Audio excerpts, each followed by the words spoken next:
Hello student, I am Dolly from all Indian institute of education.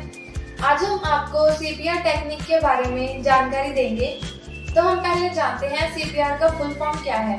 CPR का full form है cardiopulmonary resuscitation, यानी cardio का मतलब होता है हार्ट एंड पल्मोनरी का मतलब होता है लंग्स, यानी bringing life to back. Artificial breathing के द्वारा किसी व्यक्ति को फिर से जीवित करना, उसे हम आर्टिफिशियल ब्रीथिंग या फिर सीपीआर टेक्निक कहते हैं। सीपीआर को समझने से पहले ये दो टर्म्स का मतलब समझना बहुत जरूरी है। पहली टर्म है अपनिया। इसका मतलब होता है जब शिशु या इन्फेंट अचानक सांस रोक लेता है या उसके दिल की धड़कन बंद हो जाती है। इन्फेंट को ये देखना जरूरी होता है कि उसका शरीर नीला पड़ गया है। और दूसरी टर्म होती है कार्डियक अरेस्ट। इसमें अगर ऊपर बताई गई स्थिति थोड़े और समय तक रहती है तो हमें और शिशु के दिल की धड़कन पूरी तरह बंद हो जाती है तो इसे हम कार्डियक अरेस्ट कहते हैं।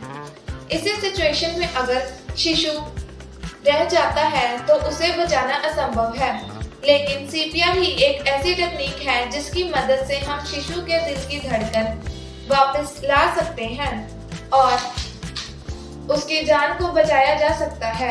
तो आइए हम जानते हैं सीपीआर कैसे किया जाता है। सबसे पहले हमें ये जानना जरूरी है कि सीपीआर कब करना चाहिए। जब बच्चा अचानक सांस रोक लेता है, अचानक बेहोश हो जाता है या बच्चे में कोई हलचल महसूस नहीं हो रही, तब हम सीपीआर कर सकते हैं। सबसे पहले शिशु को इस स्थिति में उठाने की कोशिश करनी चाहिए। इसके बाद शिशु के पास जाकर उसके पैरों में हल्के से हलचल करनी चाहिए। उसकी छाती के ऊपर थोड़ा सा हाथों से थपथपाना चाहिए या फिर हम उसके पैरों में थोड़ी सी पिंच करके उसके पैरों में हलचल करके देख सकते हैं कि शिशु को होश है या नहीं। अगर आपको लगता है ये सब करने के बाद भी शिशु में कोई प्रतिक्रिया नहीं हो रही और शिशु का शरीर नीला पड़ रहा है, तो इस स्थिति में आपको अलर्ट हो जाना चाहिए और शिशु को समझ लेना चाहिए कि कार्डियक अरेस्ट हो गया है, यानी शिशु अपनिया में चला गया है। तो इस समय आपको सीपीआर करने की जरूरत है। सबसे पहले तो इस स्थिति में आप एम्बुलेंस को कॉल कर दें और उसके बाद शिशु को एक हार्ड सरफेस पर या फर्श के ऊपर लेटा दें, क्योंकि सीपीआर की टेक्निक का उपयोग हम गद्दे पर या सॉफ्ट मैट्रिक्स पर शिशु को लेटाकर नहीं कर सकते। नंबर 3, उसके बाद आप शिशु के कपड़े उतार दीजिए। उसके बाद आप सबसे पहले कार्डियक कंप्रेशन करना है। कार्डियक कंप्रेशन का मतलब होता है आपको हार्ट के एरिया के ऊपर कंप्रेस करना होता है। इसमें आपको 2 उंगलियों या दोनों थंब से ब्रेस्ट बोन के थोड़ा सा नीचे एरिया कंप्रेस करना होता है। नंबर 5, चेस्ट कंप्रेशन इतने प्रेशर से करना चाहिए कि छाती का 1 तिहाई कंप्रेस होना चाहिए। कार्डियो कंप्रेशन करने के बाद आपको तुरंत इन्फेंट को आर्टिफिशियल ब्रीदिंग देनी चाहिए। इसके लिए शिशु की गर्दन हल्की सी नीचे की ओर करें और जोर से अपने अंदर सांस भरें।